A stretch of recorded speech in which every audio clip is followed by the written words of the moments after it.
Welcome to Democracy Now!, democracynow.org, the War and Peace Report. I'm Amy Goodman. Representatives of over 40 nations have pledged to end the use of coal power.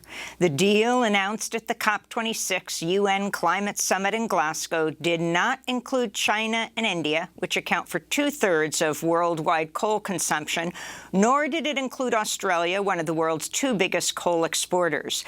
The Biden administration also refused to sign the pledge to stop burning coal in an apparent concession to Democratic Senator Joe Manchin of West Virginia, who has resisted Biden's push for U.S. investments in green energy.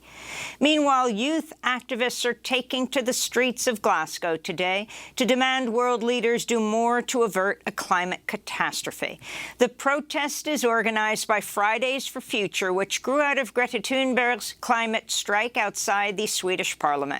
We'll go to the COP26 Climate Summit inside and out later in the broadcast. On Capitol Hill, House Speaker Nancy Pelosi's scheduled votes today on the bipartisan infrastructure bill and the Democrats' Build Back Better Act. The votes come after months of negotiations and delays as Democrats whittle down their expansive social safety and climate package following myriad objections from conservative Democrats, many of these coming from Senators Joe Manchin and Kyrsten Sinema.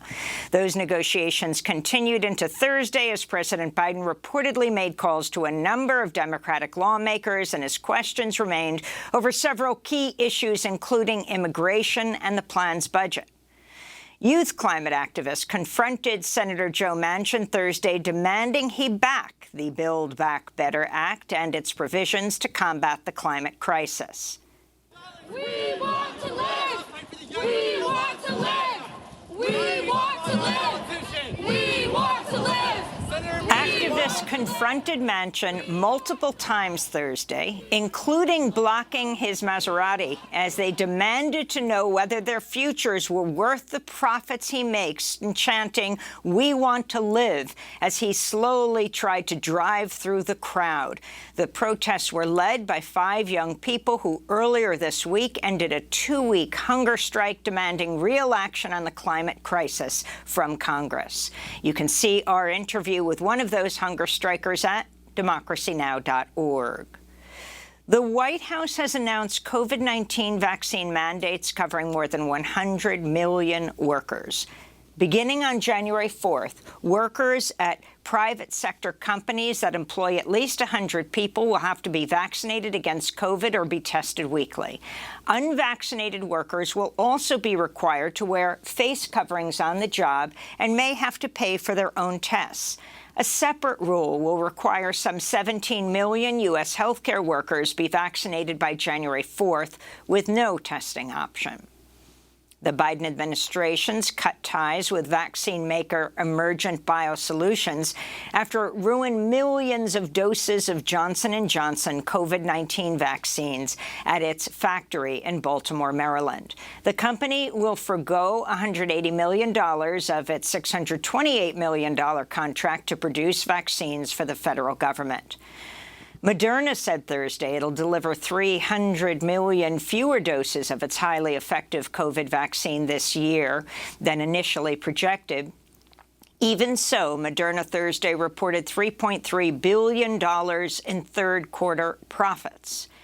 In Cambridge, Massachusetts, protesters rallied outside Moderna's corporate headquarters Thursday, carting in wheelbarrows full of fake money covered in blood, as they demanded Moderna share its vaccine recipe with producers in the global south.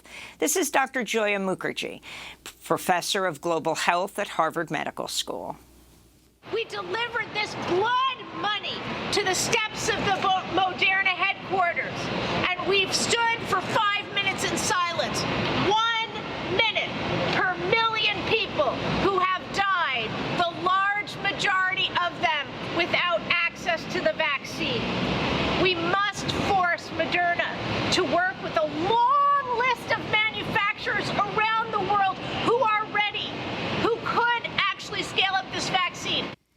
Anti-war advocates are condemning the Biden administration for proposing a new $650 million missile sale to Saudi Arabia, warning the move will only trigger more death and suffering in Yemen. If approved by Congress, this will be the first major military sale to Saudi Arabia since President Biden took office and vowed the U.S. would end support for offensive operations. In response, Code Pink tweeted, quote, "Meanwhile, one Yemeni child continues to die every 10 minutes as a result of the humanitarian crisis caused by the Saudi-led war on Yemen," they said. In Chile, security forces shot dead two indigenous Mapuche leaders during clashes Wednesday in the province of Arauco. The southern coastal region has been under a state of emergency since last month, with the Chilean government deploying 2,000 soldiers to the region as it attempts to suppress the Mapuche community and their fight to recover their ancestral lands. The U.S. Congress has approved a new bipartisan sanctions bill targeting the Nicaraguan government ahead of the country's presidential election Sunday and in response to President Daniel Ortega's crackdown on the opposition. Ortega is seeking a fourth term. About 40 opposition figures, including 7 presidential candidates, have been arrested since June. The legislation seeks to monitor and address human rights abuses and the obstruction of free elections by the Ortega government. Opponents say more U.S. sanctions will continue to harm the Nicaraguan people and are demanding the U.S. government stop its catastrophic intervention in Nicaragua. In The Hague, 3 leading press freedom groups this week launched an unprecedented tribunal charged with holding governments accountable for the rising violence against journalists. The People's Tribunal on the murder of journalists is being spearheaded by the Free Press Unlimited, the Committee to Protect Journalists and Reporters Without Borders. For the next 6 months, the tribunal will hold hearings on charges against the governments of Sri Lanka, Mexico, and Syria, accused of failing to protect journalists and allowing their killers to act with impunity. This comes as UNESCO has released a new report that documents an 87% impunity rate in cases of murdered journalists between 2006 and 2020. The Justice Department is suing Texas over its recently passed voter suppression law, saying it violates federal voting rights laws by targeting Texans of color, voters who don't speak English, and voters with disabilities. In related news, the Republican-controlled North Carolina legislature Thursday approved extreme gerrymandered redistricting maps, giving Republicans an outsized advantage that could last for the next decade. North Carolina Governor Roy Cooper, who's a Democrat, does not have veto power over redistricting plans, so any challenges to the new maps would likely go through the courts. In other news from North Carolina, dozens of Democratic state lawmakers staged a walkout earlier this week after the House swore in its newest lawmaker, Republican Donnie Loftus, who admitted he was present during the January 6th Capitol insurrection. Bloomberg reports Manhattan prosecutors have convened a second grand jury to continue probing the financial practices of Donald Trump's real estate empire and to weigh possible criminal charges. A previous grand jury convened by Manhattan District Attorney Cy Vance indicted the Trump Organization and its former CFO, Alan Weisselberg.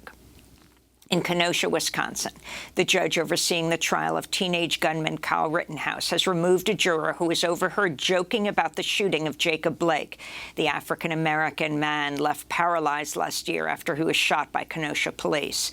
Judge Bruce Schroeder agreed with prosecutors that the juror's comments were disqualifying. It is clear that the appearance of bias is present, and it would seriously undermine the outcome of the case.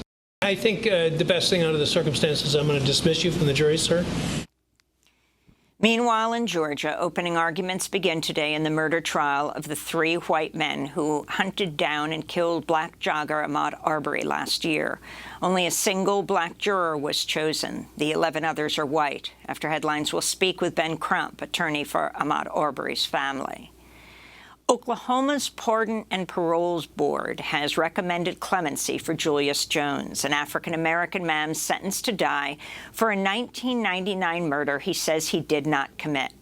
Calls are mounting for Oklahoma Governor Kevin Stitt to halt Jones' execution, scheduled for November 18th.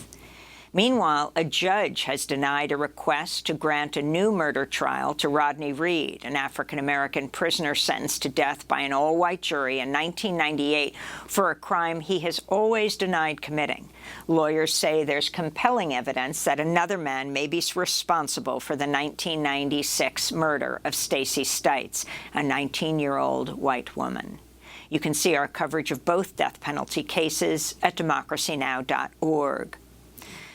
On Wet'suwet'en territory, the Gimten clan is marking over 40 days since they set up new blockades preventing Coastal GasLink from drilling on indigenous land to build their pipeline. The occupation started in September and halted the company's efforts to build a key portion of the over 400-mile pipeline that would transport natural gas from the Dawson Creek in northeastern British Columbia to the province's north coastal region of Kitimat.